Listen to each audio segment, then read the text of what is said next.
अगर आप मानते हैं कि चरखे से आजादी आई थी, तो माफ कीजिए, आप एक भ्रम में हैं। अगर आप सोचते हैं कि दलितों का आजादी की लड़ाई में कोई योगदान नहीं था, तो आप एक गहरी नींद में हैं। अगर आप केवल ऊधम सिंह को ही अंग्रेजी हुकूमत का दुश्मन मानते हैं, तो आप अधूरी जानकारी में जी रहे हैं। आज हम उस नायक की कहानी सुनाने जा रहे हैं, जिसे इतिहास की किताबों ने मिटा दिया, पर लोक कथाओं ने जिंदा रखा। नाम था उदया चमार। अगर आप इस वीडियो को पूरा नहीं देखते, तो इसे यही छोड़ दीजिए, क्योंकि मैं नहीं चाहता कि आपके पास कोई अधूरी जानकारी पहुंचे, क्योंकि अधूरी जानकारी बड़ा खतरनाक होती है। दोस्तों, आप देख रहे हैं आज का अम्बेडकरवादी यूट्यूब चैनल। अगर आप इस चैनल पर नए हैं, तो अभी सब्सक्राइब करके हमसे जुड़ जाइए, और अगर आप पहले से जुड़ चुके हैं, तो कमेंट में अपनी उपस्थिति बता दीजिए। इस वीडियो को बनाने के लिए प्रेरित किया है बहुजन कलाकार यूनियन के सदस्य, साथ ही डॉक्टर दीपक राज, अक्षय अग्निहोत्री, आनंद बंधु, आशीष गौतम, अनीश बौद्ध, चंदन सिंघानिया, देवेंद्र दिलशान और प्रधान जी ने। साथियों, वो दौर था जब भारत की सरजमी पर अजनबी झंडा लहराने लगा था। ईस्ट इंडिया कंपनी अब व्यापार नहीं, शासन करने आई थी। लोगों की जमीनें छीनी जा रही थीं, किसानों पर टैक्स का बोझ लादा जा रहा था, और आम जनजीवन भय और अन्याय की जंजीरों में से जा रहा था। हर गली, हर गांव, हर दरबार में अंग्रेजों का खौफ बैठ चुका था। जो मुंह खोलता, उसे सजा मिलती। जो सिर उठाता, उसे झुका दिया जाता। ऐसे समय में जब पूरा देश सिसक रहा था, तब एक चमार ने साहस की मशाल उठाई। एक ऐसा योद्धा पैदा हुआ जिसका नाम सुनकर अंग्रेजों की भी रूह कांप जाती थी, उदया चमार। जब देश के बड़े बड़े राजा, नवाब और जमींदार अंग्रेजों की तलवार के आगे घुटने टेक चुके थे, जब दरबारों में अंग्रेजों की बोली बोली जा रही थी और असलियत के बजाय डर को न्याय कहा जा रहा था, तब एक ऐसा नाम सामने आया जिसने अंग्रेजों की सत्ता को सीधी चुनौती दी।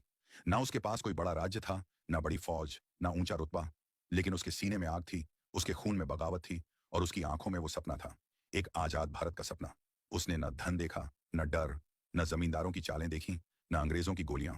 उसने बस देखा अपना आत्मसम्मान, और उस आत्मसम्मान की रक्षा के लिए उदया चमार सीना ठोक कर अंग्रेजों के सामने खड़ा हो गया।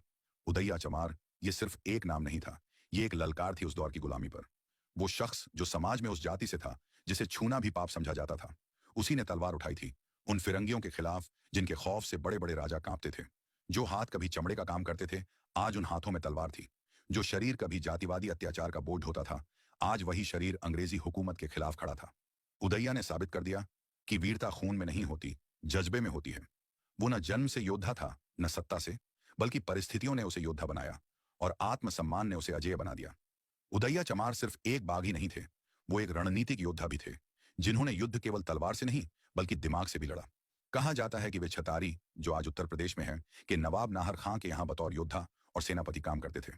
उनका हुनर केवल लड़ाई में नहीं था, बल्कि लोगों को एकजुट करने, उन्हें अन्याय के खिलाफ खड़ा करने में भी था।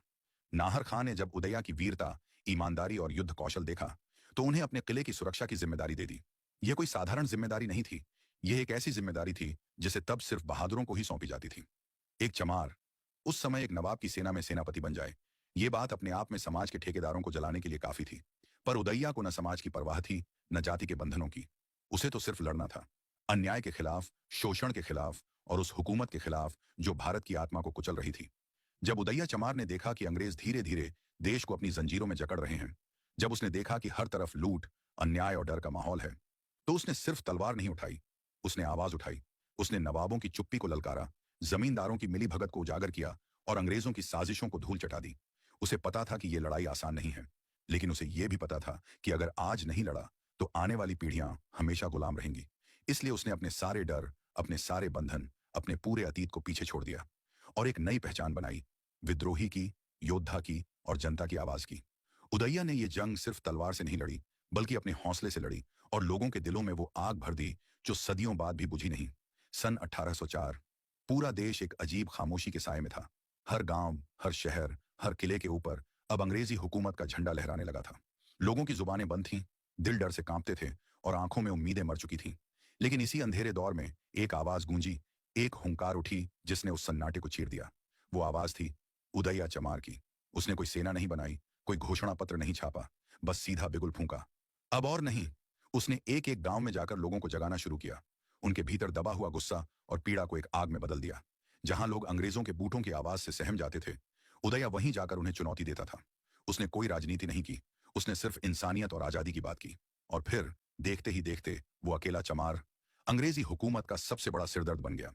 कहते हैं उदया चमार ने अकेले ही वो काम कर दिखाया जो उस दौर के बड़े बड़े राजे महाराजे नहीं कर सके। उसने जंगलों को अपना किला बना लिया, और गांव गांव में अपने जैसे जुल्म से तंग लोगों को एकत्र करना शुरू कर दिया। कोई ऊंची जात से था, कोई नीची से, पर उदैया ने सबको एक नाम दिया, बहादुर। उसका मिशन साफ था, या तो आजादी या शहादत। लोक कथाओं में बताया जाता है कि उसने सैकड़ों अंग्रेज सिपाहियों को मौत के घाट उतारा। उनकी टुकड़ियां जहां भी जाती, उदैया और उसके साथियों का हमला उनका इंतजार करता। अंग्रेजों की नाक में दम कर दिया था उसने। उन्हें हर मोर्चे पर मात देने लगा था, वो भी बिना किसी बड़ी फौज या विदेशी हथियारों के। उसका हथियार था उसका साहस, उसकी ताकत थी उसकी आग, और उसकी ढाल था उसका आत्मसम्मान। उदैया अब सिर्फ एक इंसान नहीं रहा, वो एक लहर बन चुका था, विद्रोह की लहर। आज भी जब आप अलीगढ़, छतारी और उसके आसपास के गांवों में जाते हैं, तो बुजुर्गों की जुबान पर एक ही नाम गूंजता है, उदैया चमार। ना उसके नाम के आगे कोई श्रीमान, ना कोई राजा या सेनापति, फिर भी वो हर दिल में राजा से कम नहीं। उसकी वीरता की कहानियां आज भी वहां की हवाओं में तैरती हैं। बुजुर्ग अपनी आने वाली पीढ़ियों को रात में कहानियां सुनाते हैं। वो देख बेटा, यही वो जंगल है जहां उदैया ने अंग्रेजों की फौज को घेर लिया था। वो मैदान जहां उसने अकेले 20 सिपाहियों को पछाड़ दिया था। लोग उसे भगवान की तरह नहीं, मिट्टी से बने हुए असली योद्धा की तरह पूछते हैं, क्योंकि उसने सिर्फ लड़ाई नहीं लड़ी, उसने हिम्मत दी। उसने सिखाया कि कोई भी इंसान चाहे कितना भी नीचे समझा जाए, अगर उसके भीतर इंसाफ के लिए आग है, तो वो किसी भी साम्राज्य को हिला सकता है। उदैया चमार, एक ऐसा नाम जो इतिहास की किताबों में नहीं, लेकिन लोगों के खून में जिंदा है। लेकिन इतिहास का सबसे कड़वा सच यही है कि जब कोई सच्चाई बहुत ऊंचा उठती है, तो उसे मिटाने की साजिशें भी तेज हो जाती हैं। उदैया चमार की बहादुरी, उसकी लगातार जीत और लोगों के दिलों में उसकी बढ़ती लोकप्रियता अब अंग्रेजों के लिए खतरे की घंटी बन चुकी थी। वो अब सिर्फ एक लड़ाका नहीं था, वो अब क्रांति की चिंगारी बन चुका था। और फिर शुरू हुआ एक गंदा खेल, धोखे का, साजिशों का, विश्वासघात का। कुछ कहानियों में बताया जाता है कि अंग्रेजों ने उसे पकड़ने के लिए अपने ही लोगों को लालच देकर तोड़ डाला। उसे पीठ में छुरा घोंपकर गिरफ्तार किया गया। उसे जंजीरों में जकड़कर पूरे इलाके में घुमाया गया, ताकि लोगों का हौसला टूट जाए। पर जो आदमी जिंदगी भर सिर ऊंचा करके जिया, वो मौत के वक्त भी झुका नहीं। कहा जाता है, जब फांसी का फंदा उसके गले में डाला गया, तो उसकी आंखों में डर नहीं था, बल्कि एक मुस्कान थी। मुस्कान उस आत्मसंतोष की कि उसने झुकना नहीं सीखा, और लड़ते लड़ते शहीद हुआ। उदैया चमार को फांसी दी गई, लेकिन वो मौत सिर्फ एक इंसान की नहीं थी, वो एक आशा की चिंगारी को बुझाने की कोशिश थी। अंग्रेजों ने सोचा था कि इस विद्रोही को खत्म करके वो डर दोबारा लोगों के दिलों में बसा देंगे, लेकिन उन्हें क्या पता था, जिसे वो खत्म कर रहे हैं, वो अब मिट्टी बनकर हर दिल में उगाएगा।